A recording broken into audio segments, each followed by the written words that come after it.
Hi, my name is Dick Dobrin, and I was the president of the Rotary Club of Tucson during the 1996-97 year, and I was privileged to have been able to serve as the president of the club during its 75th anniversary year.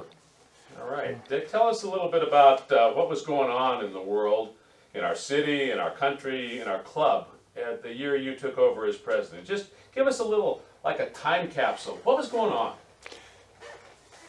Our time capsule shows in 1996-97 that the President of the United States was Bill Clinton and his Vice President was Al Gore.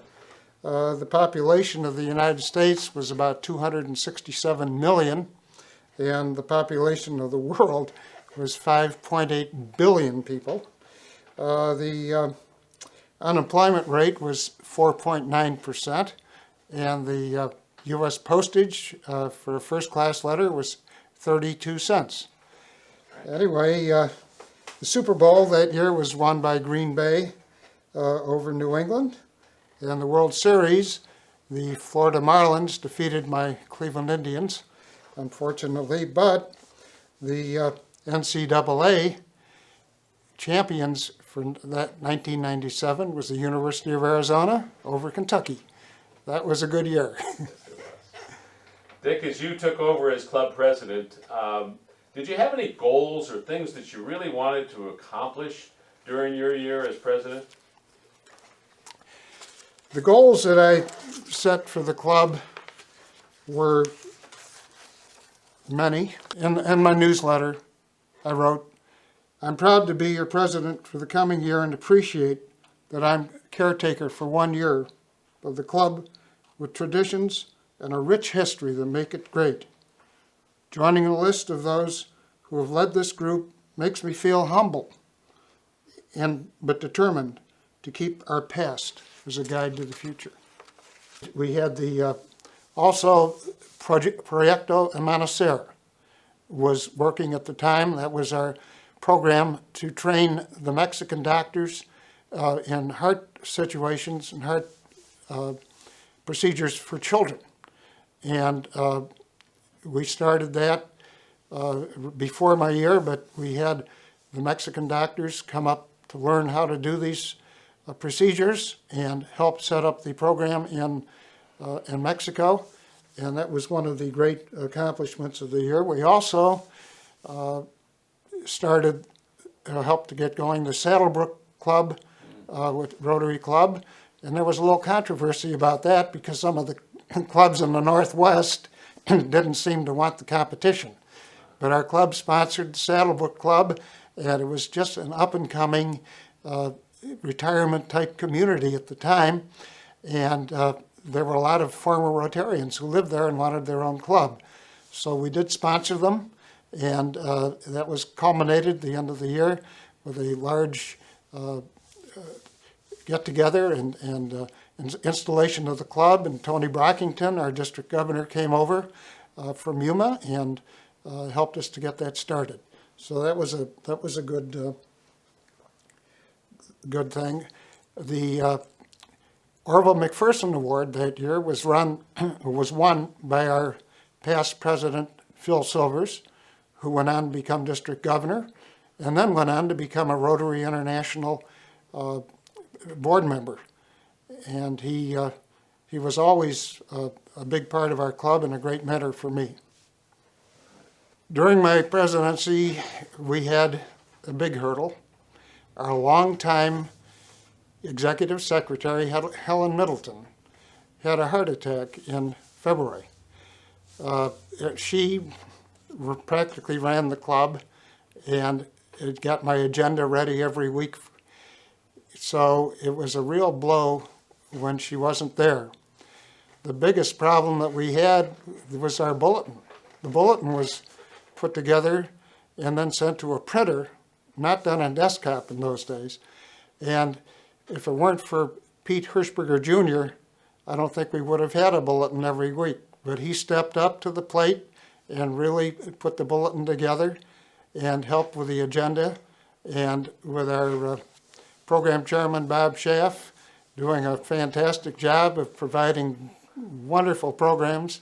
We really got through the crisis, and by April, Helen was back, a little slower than she was before, but we were glad to have her and really needed her.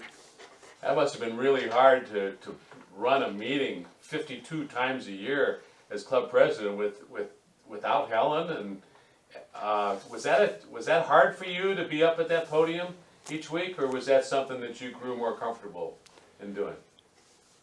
Having Helen gone was tough to plan the programs, but once we got the agenda settled, everything went smoothly. That club was so organized that nothing escaped. We had our regular agenda that we used every week, and the only mishap that I had at one time was the person who was supposed to do the invocation didn't show up.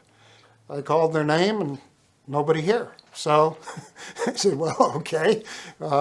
Having been on the invocation committee the year before, I had memorized my little invocation, stepped right up, said it, and we went on. And everything really did go smoothly in spite of the fact that we didn't have Helen. What are you most proud of? What would you say was the hallmark of your year? What was the thing that you're most proud of? I'm proud of many things that happened during the year. Probably the hardest was the establishment of the Rotary Club in the Sakhalin Islands, part of Russia. Phil Silvers, our former president and future district governor, made several trips to the Sakhalin Islands, and we organized and backed a brand new Rotary Club, which was new for the Russian people and was very, very instrumental in helping to improve relationships for us. The other accomplishments, and this I had a little help from Rotary International, were the number of Paul Harris Fellows we were able to establish during that year. We had 34 new Paul Harris members because of the fact that Rotary decided that our credits in the Paul Harris Fellows were going to come to an end, and we had to use up all the credits that we had or we were going to lose them. So we did many things. One thing that we did was encourage new membership by letting our members designate any member or any person that they wanted as a Paul Harris Fellow using our credits if they brought in a new member. We also had a fire sale, 50% off on completing your Paul Harris Fellows. Now this didn't work for an entire Paul Harris Fellowship, but it did work for somebody that owed $200, $300, $400 left to go on their Paul Harris sustaining membership. All they had to do was come up with 50% of what they owed, and the Rotary Club of Tucson took their money and their credits, and we finished them off. 10% of the club became Paul Harris Fellows and sustaining members that year.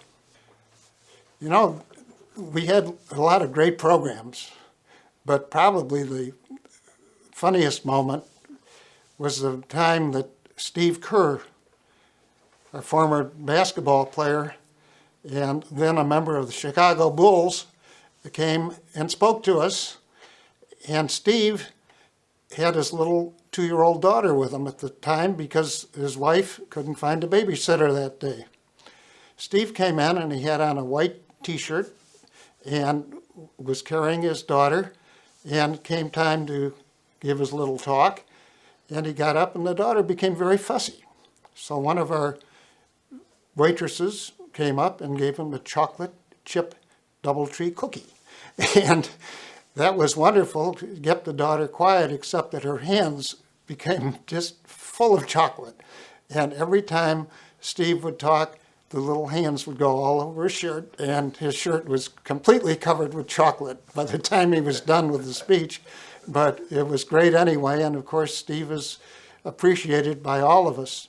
Another time, during a program, we had Carrie Strug, the daughter of one of our members, Bert Strug, who was an Olympic champion and helped the United States gymnastic team win the gold medal that year, even though she had a bad ankle. Well, she performed her feat during the Olympics, and when it came time to go up on the stage, or the platform for a medal, she could not walk, and her coach, Caroli, picked her up and carried her up on the platform, and that was one of the very famous pictures when Caroli carried her up. When Carrie finished, I whispered into her ear, "Can I pick you up?" Carrie said, "Oh yeah," and I picked her up and held her up in front of the Rotary Club of Tucson, and next week said I was another Bella Caroli. All right. And do you have that picture of you holding her? I sure do. I've got the picture and the negative. Dick, what surprised you the most about being president? What weren't you prepared for that you found out during your year as president? What was the surprise? I really didn't have any great problems when Helen was out or any other time, because we had some fantastic committee heads, and the committee people did their jobs diligently, and it just made everything run so smoothly. The president didn't really have to run things, but the president, or our past district governor, Bob Lowell, made a point that Rotary is the one group or organization in the world that changes its administration completely every year. That's from the top at Rotary International on down to the districts and the clubs. And any organization that starts out with brand new administration every year has got to be good and well organized to complete itself. But we did, and Rotary's run smoothly ever since, as far as I know. The International Convention for Rotary International 96-97 year was held in Calgary, Alberta, Canada. And it was a wonderful place to go. The people were just so hospitable and so nice and well organized. And fortunately for my wife and I, it was one of our places on the to-go list that we never had been to. We went a couple days early and went to Banff and stayed at Lake Louise for a while, and then up to Jasper National Park, so that was a great benefit. The hotel that we stayed at in downtown Calgary happened to be the headquarters hotel for the RI crew, and we were there with a bunch of dignitaries and people way above our station, but it was a real thrill to be able to see these people. The first day, I introduced myself and my wife to our Rotary International president. His name was Luis Vicente Gi, and he came from Argentina. And I took along one of our Rotary Club of Tucson. It's like a first day cover celebrating the 75th anniversary of the Rotary Club of Tucson, and presented it to him just to let him know that our club was there and we had 75 years. It turns out that he was an avid stamp collector and was thrilled to get this. And during the convention, we ran into him several times, and he always said, I know you, thank you for my stamps. So that was fun. Our district governor that year was a gentleman by the name of Tony Brockington, who came from the Yuma Crossing Club, which was a rather small club. But Tony did a fantastic job as district governor. He spent a lot of time over here and paid attention to the people in Tucson and all the entire district. And it was great to serve with him as our district governor. To all Rotarians, and especially the novice, the new people who come in, Rotary will do for you what you do for Rotary.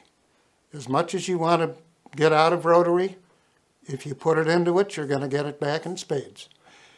everybody that wants to have a position of leadership in our club is able to get it. You work your way up. You have a committee assignment and choose it wisely. Choose something that interests you. Eventually you can become a chairman and then working your way up. If you sit back, don't sit at the tables in the club, a different table every week probably. Get around to knowing people, you're going to be lost. If you participate in work days and committees and get your nose into it just as strong as you can, you're going to enjoy Rotary and become a real positive member and a positive member of our community and our Rotary Club and attain your own goals, which is so important. The motto of Rotary during my year from Louis Vincente GI, our president, was build the future with action and vision. And one of the big things that we had to do was to build the future of our club as well as Rotary. Now the Rotary Club of Tucson was 302 members in July of '96, and July of '97 we got up to 304 members.